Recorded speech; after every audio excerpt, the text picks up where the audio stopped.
Hello દોસ્તો, સ્વાગત છે તમારું મારી ગુજરાતી સ્ટોરી ચેનલમાં. પ્રેઝન્ટેશન આપતા વિદ્યાર્થી સાથે બનેલી ઘટના.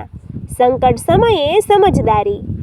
વિવેક, નેહા અને રાહુલ માટે આજે કોલેજનો સૌથી મોટો અને મહત્વનો દિવસ હતો. તેઓ શહેરની પ્રતિષ્ઠિત એન્જિનિયરિંગ કોલેજના છેલ્લા વર્ષના વિદ્યાર્થીઓ હતા. છેલ્લા 6 મહિનાથી તેઓ રાત દિવસ એક કરીને ગ્રીન એનર્જી અને સ્માર્ટ વિલેજ વિષય પર એક અદ્ભુત પ્રોજેક્ટ તૈયાર કરી રહ્યા હતા. આજે કોલેજના ઓડિટોરિયમમાં તેમનું ફાઇનલ પ્રેઝન્ટેશન હતું. આ પ્રેઝન્ટેશન માત્ર માર્ક્સ મેળવવા માટે ન હતું, પરંતુ આઈઆઈટીના પ્રોફેસરો અને મલ્ટીનેશનલ કંપનીઓના HR હેડ પણ ત્યાં હાજર હતા, જેઓ હોશિયાર વિદ્યાર્થીઓને સીધી નોકરીની ઓફર આપવાના હતા. ઓડિટોરિયમમાં ભારે ભીડ હતી. AC ચાલુ હોવા છતાં વિવેકના કપાળ પર પરસેવો વળી રહ્યો હતો. રાહુલ સતત પોતાના હાથ ઘસી રહ્યો હતો અને નેહા વારંવાર પોતાની નોટ્સ ચેક કરી રહી હતી. ત્રણેયના દિલ જોરથી ધડકી રહ્યા હતા. મુખ્ય પ્રોફેસર ડૉક્ટર ત્રિવેદીએ માઇક પર જાહેરાત કરી. હવે હું સ્ટેજ પર વિવેક અને તેની ટીમને આમંત્રિત કરું છું. વિવેકે ઊંડો શ્વાસ લીધો, ટીમના સભ્યો સામે જોયું અને સ્માઇલ સાથે સ્ટેજ તરફ ડગલા માંડ્યા. તેણે લેપટોપ કનેક્ટ કર્યું અને પ્રોજેક્ટ સ્ક્રીન પર તેમની મહેનત આબેહૂબ દેખાવા લાગી. વિવેકે પ્રેઝન્ટેશનની શરૂઆત કરી. તેના અવાજમાં આત્મવિશ્વાસ હતો. નેહા અને રાહુલે પણ શરૂઆતની સ્લાઇડ બહુ સરસ રીતે સમજાવી. ઓડિટોરિયમમાં બેઠેલા જજ ખૂબ પ્રભાવિત દેખાતા હતા. પ્રેઝન્ટેશન બરાબર અડધે પહોંચ્યું જ હતું અને રાહુલ સ્માર્ટ વિલેજના મોડેલ વિશે સમજાવી રહ્યો હતો. ત્યાં જ અચાનક એક મોટો અવાજ થયો. ધડાકા સાથે આખા ઓડિટોરિયમની લાઇટો ગુલ થઈ ગઈ. AC બંધ થઈ ગયા. પ્રોજેક્ટરની સ્ક્રીન પર બ્લેક થઈ ગઈ અને આખા હોલમાં ઘનઘોર અંધારું છવાઈ ગયું.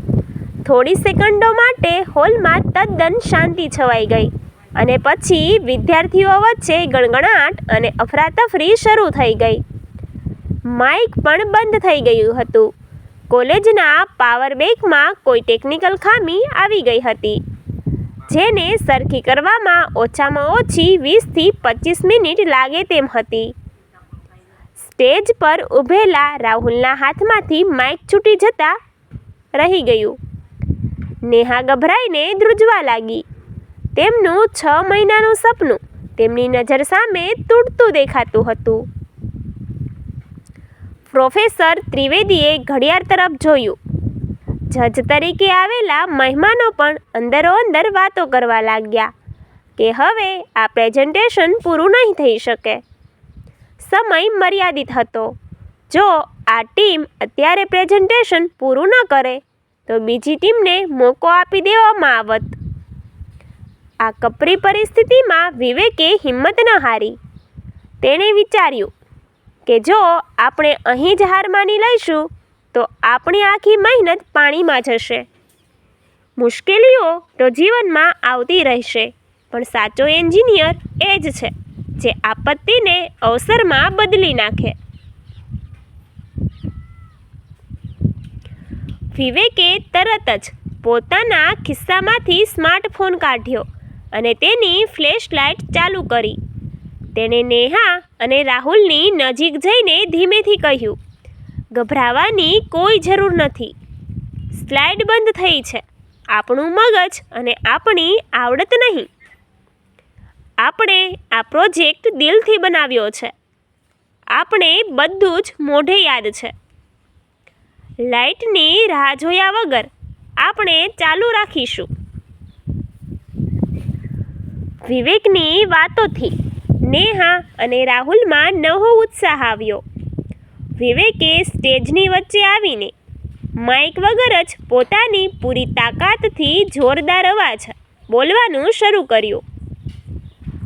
આદરણીય જજ સાહેબો અને પ્રોફેસર, ટેકનોલોજી આપણો સાથ છોડી શકે છે, પરંતુ અમારું જ્ઞાન, મહેનત અને આત્મવિશ્વાસ ક્યારેય સાથ છોડશે નહીં. ભલે અત્યારે અહીં અંધારું છે, પણ અમારો પ્રોજેક્ટ ગામડાઓમાં આવી જ રીતે ઉર્જાનો નવો પ્રકાશ લાવવા માટે છે. તેના આ વાક્ય પર આખા હોલમાં તાળીઓનો ગડગડાટ થઈ ગયો. વિવેકનો બુલંદ અવાજ છેલ્લા ખૂણા સુધી પહોંચી રહ્યો હતો. હવે સ્લાઇડ્સ દેખાતી ન હતી, તેથી નેહાએ અંધારામાં જ પોતાની સમજદારી વાપરી. તેણે બેગમાંથી પ્રોજેક્ટના કેટલાક મોટા ચાર્ટ્સ પેપર અને હાથથી બનાવેલા ડ્રોઈંગ્સ કાઢ્યા, જે તે બેકઅપ તરીકે લાવી હતી. તેણે એ ચાર્ટબોર્ડ પર લગાવ્યા. રાહુલે પોતાના મોબાઈલની ફ્લેશલાઇટ એ ચાર્ટ પેપર અને મોડેલ પર પાડી, જેથી જજ તેને જોઈ શકે. વિવેકે સ્લાઇડ વગર જ વાર્તા કહેતો હોય તેમ ખૂબ જ રસપ્રદ રીતે સ્માર્ટ વિલેજનો આખો આઈડિયા સમજાવ્યો. નેહાએ વચ્ચે વચ્ચે આંકડાકીય માહિતી મોઢે જ બોલીને રજૂ કરી. રાહુલે અંધારામાં પણ પોતાના મોડેલના ભાગોને હાથથી હલાવીને બતાવ્યા કે તે કેવી રીતે કામ કરે છે. ત્રણેય જણાએ જે તાલમેલ બતાવ્યો એ અદ્ભુત હતો. સ્લાઇડ્સ કરતાં પણ વધુ સારી રીતે તેઓ મોઢેથી અને હાવભાવથી બધું સમજાવી રહ્યા હતા. ડિજિટલ પ્રેઝન્ટેશન હવે એક જીવંત નાટક જેવું બની ગયું હતું, જે દરેકના દિલને સ્પર્શી રહ્યું હતું. પ્રેઝન્ટેશન પૂરું થવા આવ્યું ત્યાં જ બરાબર છેલ્લી મિનિટે કોલેજની લાઇટો પાછી આવી ગઈ. આખો હોલ ફરીથી પ્રકાશથી ઝળહળી ઉઠ્યો. પ્રોજેક્ટરની છેલ્લી સ્લાઇડ સ્ક્રીન પર દેખાઈ, જેના પર લખ્યું હતું, થેન્ક યુ. આ એક અદ્ભુત સંયોગ હતો. પ્રેઝન્ટેશન પૂરું થતાં જ આખું ઓડિટોરિયમ તાળીઓ અને સીટીઓના ગડગડાટથી ગુંજી ઉઠ્યું. જજની પેનલમાં બેઠેલા મુખ્ય મહેમાન પોતાની ખુરશી પરથી ઊભા થઈ ગયા અને તેમણે વિવેકની ટીમને સ્ટેન્ડિંગ ઓવેનેશન એટલે કે ઊભા થઈને સન્માન આપ્યું. પ્રોફેસર ત્રિવેદીની આંખોમાં ગર્વના આંસુ હતા. મુખ્ય જજે માઇક હાથમાં લીધું અને કહ્યું, અમે અત્યાર સુધી ઘણા પ્રેઝન્ટેશન જોયા છે, જેમાં મોટી સ્લાઇડ્સ અને એનિમેશન હોય છે, પણ આજે અમે સાચો આત્મવિશ્વાસ અને ટીમ વર્ક જોયું. મુશ્કેલ પરિસ્થિતિમાં ગભરાયા વગર જે રીતે તમે લોકોએ કામ કર્યું તે જ એક સાચા લીડરની નિશાની છે. તમારો પ્રોજેક્ટ તો બેસ્ટ છે જ, પણ તમારો એટીટ્યૂડ એનાથી પણ ચડિયાતો છે. તે જ સાંજે પરિણામ જાહેર થયું. વિવેક, નેહા અને રાહુલની ટીમને કોલેજનો સર્વશ્રેષ્ઠ પ્રોજેક્ટનો એવોર્ડ મળ્યો. એટલું જ નહીં, ત્યાં આવેલી મલ્ટીનેશનલ કંપનીના હેડે ત્રણેયને કોલેજ પૂરી થતાં જ ઊંચા પેકેજ સાથે નોકરીની ઓફર લેટર પણ આપી દીધો. તે રાત્રે ત્રણેય મિત્રો કોલેજના ગ્રાઉન્ડમાં બેઠા હતા. રાહુલ હસતા હસતા બોલ્યો, જો આજે લાઇટ ન ગઈ હોત તો કદાચ આપણને આટલી મોટી સફળતા ન મળી હોત.